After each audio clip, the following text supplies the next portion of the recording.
My self Aftab Aamir, I am a medical student. As a doctor आप Australia में किस तरह वर्क कर सकते हैं विद टेकिंग एग्ज़ाम और विदाउट टेकिंग एग्ज़ाम, और एज अ स्पेशलिस्ट आप ऑस्ट्रेलिया में किस तरह वर्क कर सकते हैं, ये सारे पाथवेज मैं आपको ए टू जी बताऊंगा। ऑस्ट्रेलिया जाने के एज अ डॉक्टर 3 पाथवेज हैं। सिंपली सबसे पहला ये है कि आप एग्ज़ाम दिए बगैर ऑस्ट्रेलियन मेडिकल काउंसिल का जो एग्ज़ाम है ना, एएमसी एग्ज़ाम, एग्ज़ाम दिए बगैर आप ऑस्ट्रेलिया में किस तरह एज अ डॉक्टर वर्क कर सकते हैं, स्पेशलिस्ट और एज अ जीपी डॉक्टर। सबसे पहले मैं वो पाथवे बताऊंगा। उस पाथवे में ये है कि अगर आपने अपनी जो डिग्री है वो इनमें से किसी कंट्री से ली है, जिन कंट्रीज का मैं नेम लूंगा, और या फिर इन कंट्रीज में आप एज अ डॉक्टर वर्क कर चुके हैं पहले। उन कंट्रीज में आते हैं यूनाइटेड स्टेट्स, उसके अलावा यूके, आयरलैंड, कनाडा, सिंगापुर और न्यूजीलैंड। इन कंट्रीज में से अगर किसी भी कंट्री में आप एज अ डॉक्टर वर्क कर चुके हैं या आपकी डिग्री इन कंट्रीज में से कहीं से है, तो आप बगैर किसी एग्जाम के ऑस्ट्रेलिया में एज अ डॉक्टर वर्क कर सकते हैं रजिस्टर्ड डॉक्टर के तौर पे। तो उसका जो पाथवे है वो मैं आपको बताता हूँ। एज एग्जाम्पल हम सोचते हैं कि सपोज किसी डॉक्टर ने वर्क किया है यूके में, तो अगर उसने 1 साल यूके में वर्क किया है तो यूके से जीएमसी की रजिस्ट्रेशन उसने ली है और जीएमसी सर्टिफाइड डॉक्टर है वो, तो वो ऑस्ट्रेलिया में विदाउट एनी एग्जाम अपने आप को रजिस्टर करवा सकते हैं और ऑस्ट्रेलिया में वर्क कर सकते हैं एज अ डॉक्टर। अब यूके जाने का जो पाथवे है वो क्या है, उसकी वीडियो, एक कंप्लीट वीडियो मैंने अपने चैनल पे बनाई हुई है। और एज यूके में आप as a doctor without any test कैसे वर्क कर सकते हैं, मैं आपको पाथवे बताता हूँ कि आप सबसे पहले यूके जाएं, विदाउट एनी टेस्ट आप यूके में किस तरह वर्क करेंगे, उसके बाद यूके में अपने आप को रजिस्टर करवाने के बाद आप ऑस्ट्रेलिया में जाकर किस तरह बगैर किसी टेस्ट के एज अ डॉक्टर वर्क कर सकते हैं।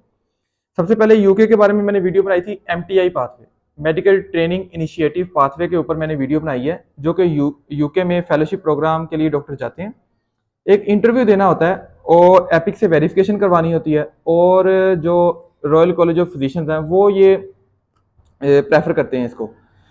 तो डॉक्टर्स वहाँ पे जाते हैं 1 से 2 साल के लिए, जीएमसी की रजिस्ट्रेशन आपको मिल जाती है। जब आप जीएमसी सर्टिफाइड डॉक्टर हो जाएंगे तो आप फिर ऑस्ट्रेलिया के लिए अप्लाई कर सकते हैं। ऑस्ट्रेलिया की जो एपरा है, उनकी authority, regulation authority, medical regulation authority, वहाँ से आप रजिस्टर होने के बाद ऑस्ट्रेलिया में बगैर किसी एग्जाम के वर्क कर सकते हैं। तो आप पहले यूके गए हैं बगैर किसी एग्जाम के, आपने एपिक से वेरिफिकेशन ली है, इंग्लिश लैंग्वेज टेस्ट पास किया है, उसके बाद आप यूके चले गए हैं, 1 से 2 साल आपने यूके में वर्क किया है, आप जीएमसी सर्टिफाइड डॉक्टर हो चुके हैं। उसके बाद आपने वर्क किया है उधर ऑस्ट्रेलिया चले गए हैं आप, उनकी मेडिकल काउंसिल से ऑथराइजेशन लेने के बाद। अब मैं आपको बताता हूं कि जो इंटरनेशनल मेडिकल ग्रेजुएट्स हैं वो ऑस्ट्रेलिया में किस तरह as a GP doctor work कर सकते हैं। सबसे पहले तो ये है कि इंटरनेशनल मेडिकल ग्रेजुएट्स के पास जिस कंट्री का पासपोर्ट होता है ना, उस कंट्री के वो रजिस्ट्रेशन लें। सपोज कुछ पाकिस्तानी स्टूडेंट्स हैं जो out of country as a medical doctor study कर रहे हैं मेडिसिन को, उसके बाद वो पाकिस्तान आते हैं, पाकिस्तान से पीएमडीसी की रजिस्ट्रेशन लेते हैं। और ऐसे ही इंडिया के जो डॉक्टर्स हैं आउट ऑफ कंट्री पढ़ रहे हैं, इंडिया आते हैं, मेडिकल काउंसिल की रजिस्ट्रेशन लेते हैं। उसके बाद वो यूके जाते हैं, यूके में 1 से 2 साल वर्क करते हैं, यूके में जा सकते हैं बगैर किसी एग्जाम के। 1 से 2 साल वर्क करने के बाद जीएमसी रजिस्ट्रेशन हासिल करते हैं, जीएमसी रजिस्ट्रेशन लेने के बाद वो ऑस्ट्रेलिया में एज अ डॉक्टर वर्क कर सकते हैं। ये था सबसे पहला पाथवे कि आप एग्जाम के बगैर किस तरह ऑस्ट्रेलिया में वर्क कर सकते हैं। दूसरा पाथवे है एग्जाम के साथ, एएमसी एग्जाम। इसके बारे में मैं एक ब्रीफ व्यू देता हूँ कि एएमसी एग्जाम की रजिस्ट्रेशन से लेकर इसकी फी तक और इसके पार्ट्स। सबसे पहले ये है कि आपने अपने आप को रजिस्टर करवाना होता है उनकी मेडिकल अथॉरिटी के साथ, जिसका नेम है Australian health practitioner regulation agency, AHPRA इसको एब्रीवेट करते हैं इस तरह। इसके साथ आपने रजिस्टर करवाना होता है, लिंक्स आपको सारे डिस्क्रिप्शन में मिल जाएंगे। उसके बाद एपिक से वेरिफिकेशन होती है इसकी, आपकी डॉक्यूमेंट्स की, आपकी आइडेंटिटी वेरिफिकेशन होती है। फिर आप एएमसी एग्जाम पार्ट 1 में बैठ सकते हैं। आप शेड्यूल करते हैं एग्जाम को, पूरी दुनिया में वर्ल्ड वाइड इसके सेंटर्स होते हैं। ये एमसीक्यू बेस्ड एग्जाम है, 150 एमसीक्यू होते हैं और 3.5 आवर होते हैं आपके पास। 5 ऑप्शन में से 1 बेस्ट ऑप्शन आपने चूज करना होता है। पार्ट 1 एग्जाम इस तरह होता है। पार्ट 2 जो होता है ऑलमोस्ट पूरी दुनिया में हर एक के हिसाब से कि पार्ट 2 क्लिनिकल एग्जाम होता है। उसमें ऑस्ट्रेलिया का ये है कि ऑनलाइन भी ये कंडक्ट होता है और इसके भी सेंटर होते हैं, और ऑफलाइन भी होता है। ऑफलाइन ये कि ऑस्ट्रेलिया में होगा क्लिनिकल एग्जाम, ऑनलाइन ये कि इसकी फी थोड़ी ज़्यादा होती है ऑफलाइन से। तो आप दुनिया में जो स्पेसिफिक सेंटर है वहाँ पे जाकर ऑनलाइन कंडक्ट कर सकते हैं। स्टेशन के बारे में वो आपसे पूछते हैं, आपने हिस्ट्री टेकिंग और इस तरह के क्वेश्चनिंग करते हैं, क्लिनिकल क्वेश्चन। फीस के बारे में मैं बताता हूँ, एएमसी एग्जाम की जो फीस है फीस ये है कि सबसे पहले रजिस्टर करने में और एपिक वेरिफिकेशन में ऑलमोस्ट 700 ऑस्ट्रेलियन डॉलर्स लगते हैं। उसके अलावा जो पार्ट 1 की फ़ी है वो है ऑलमोस्ट 2024 से 3200 Australian dollars. 700 dollars plus 3200 Australian dollars, ये हो गया पार्ट 1 की।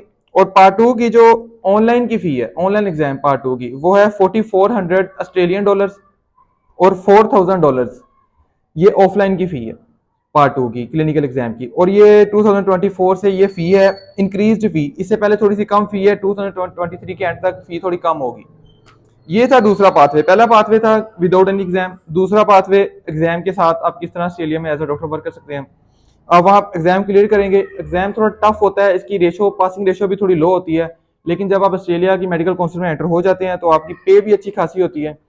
उसके बाद आप अपनी स्पेशलिटी चूज करते हैं और एज अ कंसल्टेंट भी आप वर्क करते हैं एक टाइम के बाद। थर्ड पाथवे जो है वो स्पेशलिस्ट पाथवे है कि जो स्पेशलिस्ट डॉक्टर्स हैं, सपोज पाकिस्तान से जिन्होंने पोस्ट ग्रेजुएशन की हुई है या पूरी दुनिया से कहीं से भी उन्होंने पोस्ट ग्रेजुएशन की हुई है, जो ऑस्ट्रेलिया में रिकॉग्नाइज है, तो वो ऑस्ट्रेलिया में as a doctor without any test work कर सकते हैं। उन्होंने सिर्फ अपने आप को रजिस्टर करवाना है। रजिस्टर करवाने का यही प्रोसेस है जो पार्ट 1 से पहले का जो प्रोसेस है। अपने आप को उनकी मेडिकल काउंसिल से रजिस्टर करना है ऑनलाइन।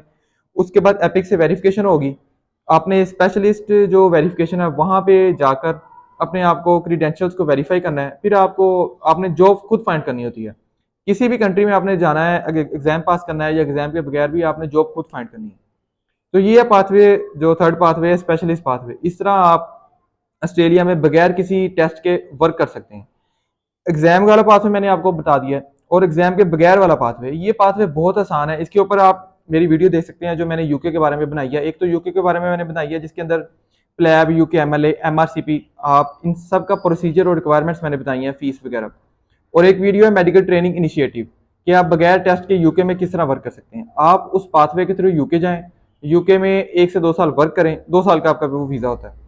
वर्क करने के बाद आप पहले साल ही जीएमसी सर्टिफाइड डॉक्टर हो जाएंगे। जीएमसी सर्टिफाइड जब आप डॉक्टर हो जाएंगे तो आप साथ ही ऑस्ट्रेलिया में जॉब के लिए अप्लाई कर दें। जैसे ही आपको जॉब मिलती है 1 साल में, 1.5 साल में, 2 साल में, आप यूके से निकलकर ऑस्ट्रेलिया चले जाएं, क्योंकि ऑस्ट्रेलिया में पे ज्यादा है और ऑस्ट्रेलिया में जाना वर्थ इट है as compare to UK. So this was all about medical residency program in Australia. You can join my WhatsApp group where I share a lot of information about residency programs and medical related info all over the world.